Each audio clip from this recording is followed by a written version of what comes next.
Umalis si Nicolo at pumasok sa kwarto niya para ayusin ang matutulugan ni Gwen. Naiwan akong nakatulala at nag-aapoy ang dibdib sa galit dahil sa kabit niya. Hahayaan niyang matulog sa kwarto niya ang babaeng yon, habang ako, nandito sa guest room. Sa sobrang inis ay nagmamadali akong lumapit sa pinto para lumabas. Hinanap ko sa buong kabahayan si Gwen. Natagpuan ko ito sa loob ng living room, nakaupo sa malaking sofa at parang relax na relax habang umiinom ng juice. Halos umusok ang magkabilang butas ng ilong ko nang lapitan ko siya at sadyang tabigiin ang kamay niya, dahil doon ay nabuhos sa damit niya ang juice na kanyang iniinom. My God, tiningnan niya ako ng masama, sinalubong ko naman ang mga titig niya, hindi niya ako masisindak, laking hirap ako. Ano bang problema mo? Ang kapal talaga ng mukha, kung umasta, akala mo'y walang ginawang masama, nakakagigil. Akala ko ba, mayaman ka? Bakit parang wala ka yatang perang pambili ng common sense? Hindi pa ba halata at kailangan mo pang magtanong ng ganyan na parang ignorant? Sinisiguro ko lang na maririnig niya ang bawat katagang sinabi ko. Huwag kang magtaas ng boses, hindi ako nandito para makipag-away sa iyo. Ah, ganun, may kasama yung puwersa kaya napapaatras siya sa bawat pagduduro ko. Hindi ka nandito para makipag-away, gaga ka ba? Matapos mong ipagpilitan ang sarili mo dito, sa asawa ko, sa bahay namin? Stop this already, Cristela. Clearly, talking to you is just a waste of time. Sa sobrang inis ko ay itinulak ko siya ng malakas, muntikan siyang mawala ng balanse pero nagawa niyang kumapit sa armrest ng sofa. Kabit ka, kahit anong gawin mo, kahit magkaanak pa kayo ni Nicolo, mananatili kang kabit, kung ako sa batang yan, ikakahiya kita. Please, tama na, nagpapaawa pa. Sino siya sa tingin niya? Bidang babae sa palabas na nakakaiyak. Huwag kang magdrama, nagpapaawa ka lang naman sa asawa ko kaya pinatuloy ka niya dito. Ano man ang ibato mo sa aking masasakit na salita, hindi mo mababago ang totoo.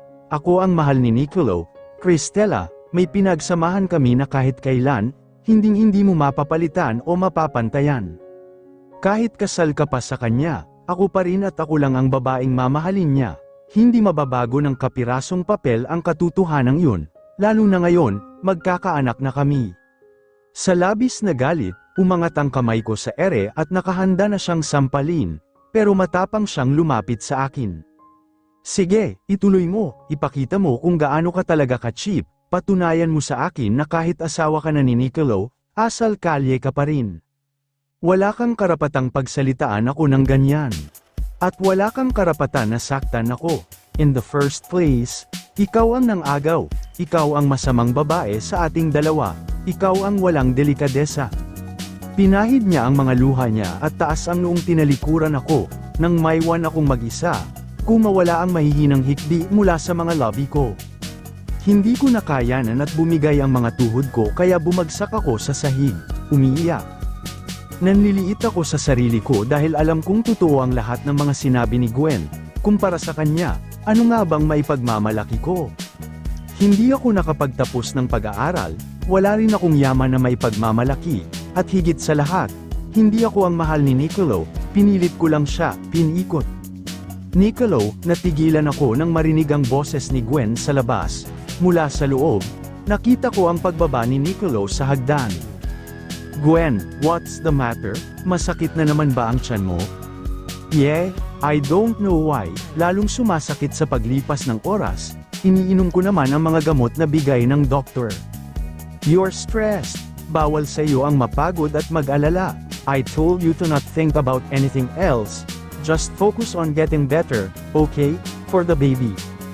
Pakiramdam ko, may libu-libong karayom ang tumusok sa puso ko, lalo na habang nakikita ko kung paano mag-alala si Nicolo kay Gwen at sa baby nila, nakakainggit. Okay lang ba talaga na nandito ako? What do you mean? It's Cristela. Paano siya? Kasal pa rin kayo. Ayaw ko naman na. Don't worry about her. Nakausap ko na siya. She's okay with this. Hindi ako okay. Bakit kailangan ako ang mag-adjust? Ako na ang asawa niya at nangako siyang susubukan namin. Paano pa namin gagawin yun ngayon kung kasama na namin sa bahay ang kabit niya? At buntis pa ito. Let's go upstairs, you need to rest. Sige, Nicolo. Will you stay with me tonight, please? Ayaw kong matulog mag-isa. Huwag kang pumayag, Nicolo. Gusto kong sumigaw at pigilan sila sa pag-uusap, pero parang dinurog ang puso ko nang makita ang marahan na pagtango ni Nicolo. Okay, Miss Stubborn, sasamahan kita. Thank you, darling. Pumulupot ang mga kamay ni Gwen sa braso ni Nicolo at masaya silang umakyat sa hagdan. Bago tuluyang makalayo ay napansin pa niya ako na nakatingin sa kanila ni Gwen. Nakita ko ang paglambot ng mukha niya. Nabahiran yun ng awa at pag-aalala, pero pinili niyang deadmahin ako, at inalalayang umakyat si Gwen sa hagdan. Kung inaakala ni Gwen na magagamit niya ang pinagbubuntis niya para maaga sa akin si Nicolo, nagkakamali siya. Gagawin ko ang lahat para mawala sa buhay namin ang babaeng yun at ang anak nila, kahit kamuhian pa ako ni Nicolo. Matagal akong nakatayo sa labas ng kwarto ni Nicolo at naghihintay sa paglabas niya. Rinig na rinig ko ang bawat salitang lumalabas sa bibig ng babae niya, ang mga request nito, mga hirit at mga paglalandi na akala mo'y hindi pamilyadong lalaki ang kinakalantari niya. Talagang ginagamit ng Gwen na ito ang pagbubuntis niya para masulat sa akin si Nicolo. Nang sa wakas ay bumukas ang pinto at lumabas si Nicolo, natigilan pa ito nang makita ko. Cristela, hindi kayo pwedeng magsama sa iisang kwarto? Ayoko, hindi ako papayag. Sa akin ka, Nicolo, doon ka sa kwarto ko matulog. Wala akong pakialam kung sino ang mahal niya sa aming dalawa ng kabit niya, pero kasal na kami at pumayag siyang subukan namin, kaya walang sino mang malandi ang makakaagaw sa kanya sa akin. Sa ibang kwarto naman talaga ako matutulog, but I can't stay at your room. Bakit, ayaw mong marinig niya ang pag-uusap natin? Ganyan mo ba siya kaayaw na masaktan? Ha? Paano naman ako, Nicolo? Cristela, please, relax. Inaagaw ka na ng babaeng yun sa akin, at gusto mong mag-relax ako. Cristela, I told you, may problema si Gwen. Ever since her parents died, nagkaroon siya ng depression and panic attacks. We can tell her about us dahil baka kung ano na naman ang gawin niya sa sarili niya. Ayaw ko lang madamay ang bata. Marahas kong binawi ang kamay ko. Seryoso ka ba dyan? Kasal tayo, asawa mo ako. Tapos ayaw mong malaman niya ang tungkol sa atin? Mariin akong lumunok habang sinasalubong ang mga mata niyang titig na titig sa akin. Kinakahiya mo ba ako? Dahil baka tulong lang ako? Nahihiya kang sabihin sa kanya na inaayos na natin ang pagsasama natin dahil mababang uri lang ako ng tao. No, don't say that, please. Understand, I'm only doing this for the baby, my own child, Cristela. Na hindi naman dapat kung hindi mo siya binuntis. Nandito na ito, bigla siyang natigilan nang hindi sinasadyang makapagtaas siya ng boses. Alam kong naiinis na siya pero hindi ko mapigilan ang sarili ko. Gusto kong pasukin sa kwarto niya si Gwen at sabunutin, unggoy na babae. Pilit pa rin ko makapit kay Nicolo kahit wala naman siyang karapatan. Ayaw kong bigyan ng rason si Nicolo para lumayo ang loob sa akin, nag-uumpisa na kami, ipal lang talaga ang Gwen na yun. Maya-maya nang kumalma siya, hinapit niya ako sa baywang at niyakap. Cristela, matapos lang ang lahat ng ito, pangako, sasabihin ko na sa kanya ang totoo, makapanganak lang siya.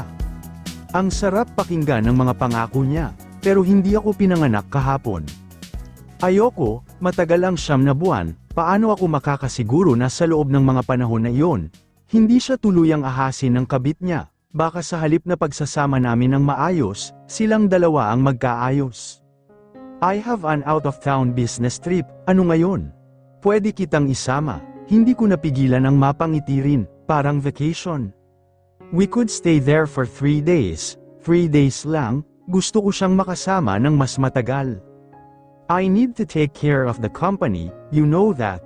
Lalo na ngayon, may problema na naman sa hasyenda. Sumimangot ako pero ano pa bang inaarte-arte ko? Chance ko nang makasama si Nicolo.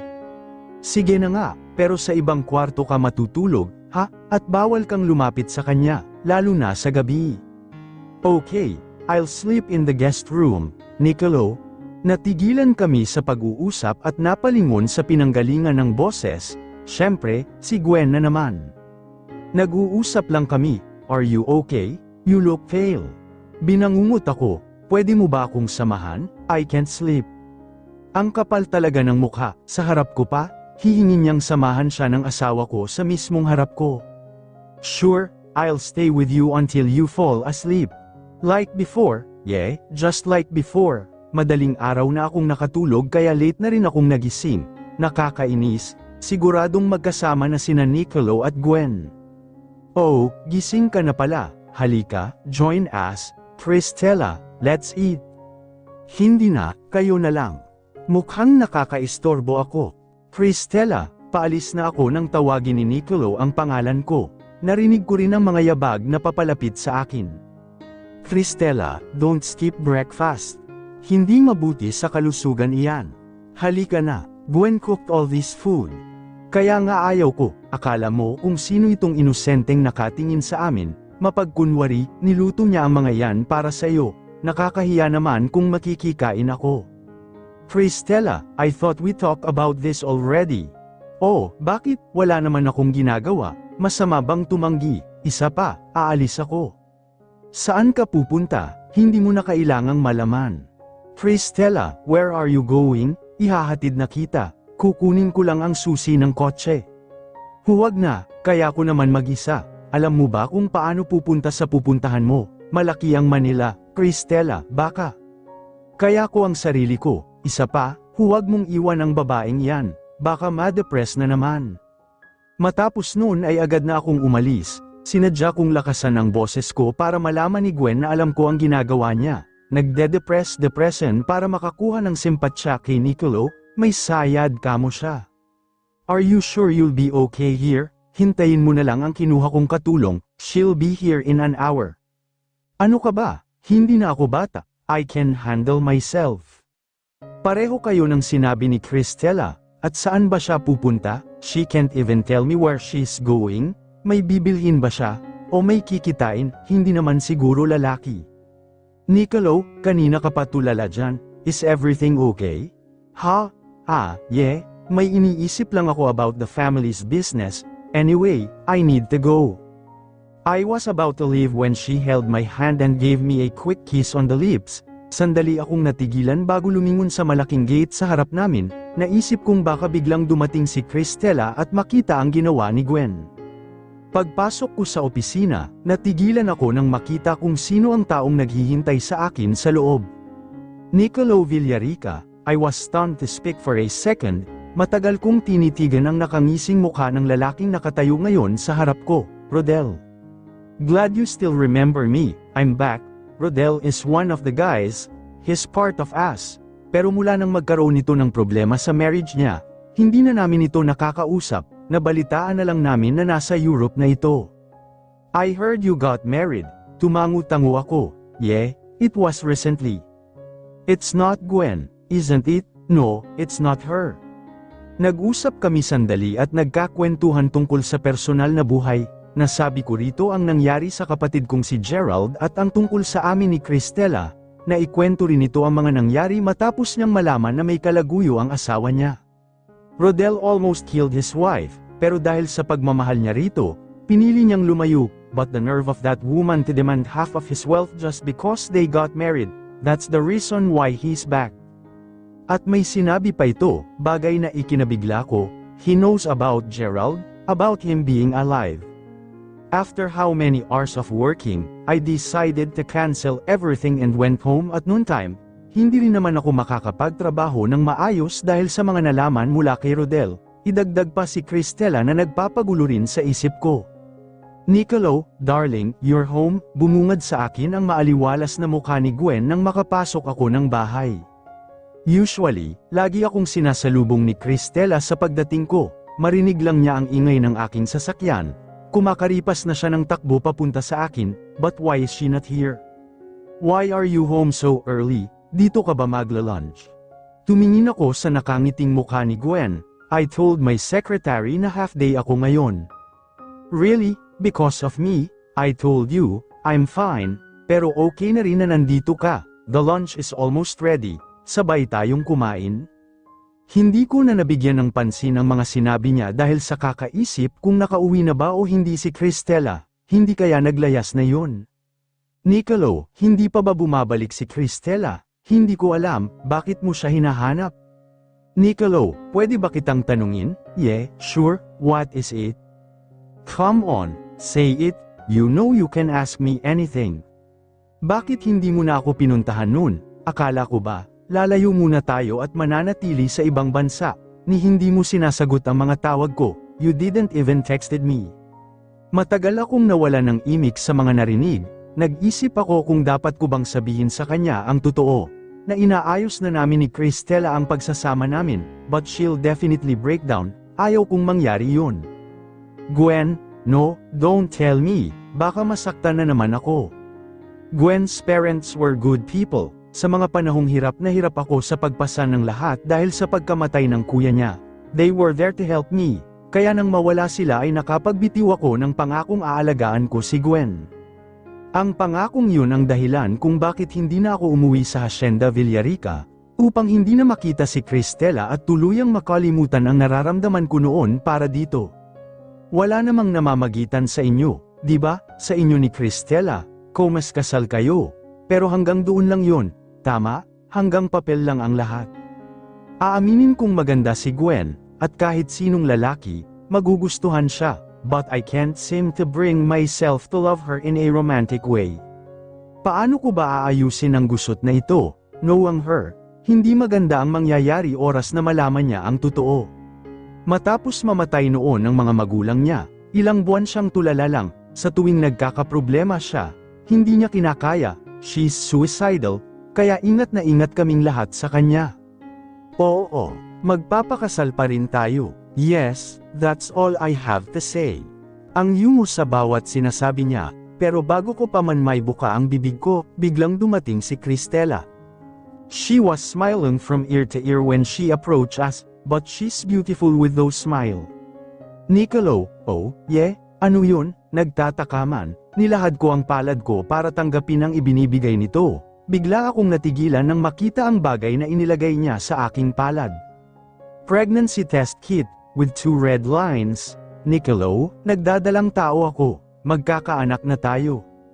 Ang excitement na nararamdaman ko kanina habang inaanunsyo kay Nicolo ang tungkol sa pagbubuntis ko. Sa halip kasi na maging masaya at sa akin niya ituon ang atensyon niya, bamaling pa ito kay Gwen na noong mga sandaling yun, biglang nawalan ng kulay ang mukha. Puro na lang Gwen, pinipigilan ko talagang umiyak dahil ayaw kong ma-stress, makakasama raw yun sa baby na nasa loob ng tiyan ko. Pati ba ang anak namin, mag-a-adjust din? Hindi ba dapat maging masaya siya? Ganoon dapat kapag nalaman mong buntis ang asawa mo. Nagtatampo pa rin ako kaya hindi lumabas ng kwarto kahit nang tawagin ako ng katulong na kinuha niya para maghapunan. Isa pa yung katulong na yan, porke nandito si Gwen, kumuha na ng katulong, samantalang noon, ako sa lahat ng gawain. Hindi ako makatulog kakaisip sa dapat gawin, akala ko, magiging masaya si Nicolo at mapupunta sa akin ang atensyon niya kapag nalaman niyang buntis ako, wala rin palang magbabago. Kahit naninikip ang dibdib ko sa nangyayari, masaya pa rin ako dahil buntis ako, dinadala ko ang anak ng lalaking tanging minahal ko. Natigilan ako sa pag-iisip nang marinig ang mga katok sa pinto. Sinilip ko ang orasan na nakasabit sa pader mag-alas 11 na ng gabi. Sino naman kaya ito? Hindi kaya si Nicolo, bakit naman yun pupunta dito? Siguradong tulog na yun kasama ang malandi niyang kabit. Nagkunwari akong walang narinig. Lalo kong niyakap ang unan ko nang maramdaman ang paninikip ng dibdib sa isiping magkatabi na namang natutulog ang asawa ko at si Gwen. Maya-maya ay narinig ko na ang ingay ng mga susi. Pagbaling ko sa pinto, nakita kong pinipihit na ang doorknob. Sino ba kasi ito? Gabing-gabi na, hindi tuloy ako makapag-emote. Cristela, natigilan ako at parang biglang nagkaroon ako ng maliit na atake sa puso nang makita ang pagpasok ni Nicolo sa kwarto. You're still awake, pinilit kong ibaling sa ibang direksyon ang paningin ko. Gusto kong ipakita sa kanya na nagtatampo pa rin ako sa ginawa niyang pagdededma sa pagbubuntis ko. Hey, you didn't eat dinner, so nagdala ako nito. Agad akong natigilan nang makita ang mga pagkain na take-out yata niya mula sa restaurant, at may bulaklak at kahon pa ng cake. Hindi ko ito napansin kasi nakapokus lang ako sa gwapong mukha niya kanina. Ano yan? Natigilan pa ako nang bigyan niya ako ng halik sa pisngi. Hindi lang basta halik, dahil tumagal iyon ng ilang segundo. Nicolo, let's celebrate about your pregnancy. Masaya ka, why wouldn't I? Of course, we're going to be parents. Ito lang naman ang gusto kong makita kanina, ang maging masaya siya sa pagdadalang tao ko. Pero sa halip, si Gwen na naman ang inisip niya. Bakit kanina, parang wala kang pakialam, dahil na naman kay Gwen? I'm sorry, you know the situation, bumili ako ng mga pagkain sa labas, let's eat together. Hindi ka pa ba busog mula sa dinner kanina? I didn't eat much. Sinadya ko dahil gusto kong kumain kasama ka. Cristela, makakasama sa bata ang pag-iyak, ngayon na buntis ka na. Kailangan mong magdobleng ingat at kumain ng marami sa tamang oras, it's for our baby. Talaga, natawa ito bago sinimulang ilabas ang mga pagkain sa loob ng plastic bag. Kumalam agad ang sikmura ko nang maamoy kung gaano kasarap ang mga yon. Inabot ko naman ang dala niyang bouquet ng mga bulaklak. Ang ganda naman nito, ang bango-bango pa, you like it? Oo naman, alam mo, first time kong makatanggap ng bulaklak, ganito pala ang feeling, nakakaganda. Kung galing ba naman sa isang Nicolo Villarica, kahit sinong tsaka ang babae, magmamaganda talaga. First time, na, I doubt that, I heard from Manang Celia, marami kang manliligaw. Sinabi yun ni Manang, si Manang Celia talaga, OA. Nakikibalita pala siya kay Manang, ha? Hindi ako tumatanggap ng manliligaw, no? Ikaw lang kasi ang gusto ko. Kinilig ako nang makita ang reaksyon niya na yun. Si Toby lang naman talaga ang makulit, sa lahat ng gustong manligaw sa akin na binasted ko, siya lang ang mapilit. Tumigil siya sa pagbubukas ng mga pagkain at napatingin sa akin, Toby. Oo, si Toby, magkaibigan kaming matalik, pero nagulat na lang ako nang biglang magpaalam na manliligaw raw. Ayaw tumigil? Hihintayin daw ako kahit gaano pa katagal. Ang totoo niyan, nang malaman niya ang tungkol sa kasal natin, nagalit pa nga, tapos biglang umalis at hindi na ulit nagpakita sa akin, pero sa araw ng alis natin, pinuntahan niya ako, ang gago talaga noon. Sinabi ba naman na hindi raw tayo magtatagal at maghihiwalay rin, hihintayin daw niya ang oras na yon. Ang kulit, no? Alam nang ang kasal na ako, gusto pa rin maghintay. Nagmamalaki ako habang inaamoy ang bulaklak na hawak ko. Totoo naman kasi, kahit probinsyana ako, maganda pa rin naman ako, maraming gustong manligaw sa akin, pero hindi ko sila pinansin para kay Nicolo. Who is this Toby? Kilala ko ang lahat ng tao sa hacienda and I've never heard of him. Bagong lipat sila nung umalis ka papuntang Manila para i-take over ang family business niyo, may kaya nga sila. Minsan, nililibre niya ako ng mga masasarap na pagkain sa mga restaurant, binibigyan niya rin ako ng mamahaling chocolates at flowers, pero hindi ganito kaganda. At may contact pa kayo, wala naman akong cellphone, paano kami magkakakontak? Do you like him? Ano? Hindi? Friend lang ang turing ko doon. Pero kapag hiniwalayan mo ako, baka bigyan ko na siya ng chance. What? Bakit? Pwede na siguro yun kapag pinagpalit mo ako kay Gwen, liwan mo rin ako, di ba? Hey, binuntis na kita, sa tingin mo ba, makikipaghiwalay pa ako sa iyo? Parang gusto kong magtatalon sa tuwa dahil sa narinig. Talaga, hindi na tayo maghihiwalay? Hindi talaga ako papayag na maghihiwalay kami, do or die, pero akin siya habang buhay. Oo, so don't you dare think of giving that asshole a chance. Cristela, ako ang asawa mo. Walang karapatan ng ibang lalaki na maghintay sa'yo. Akin ka at iyang batang dinadala mo. Ang sarap naman sa pandinig kahit nagagalit siya. Opo, asawa ko. Sa iyo lang ako at ang baby natin. Good. Ang cute namang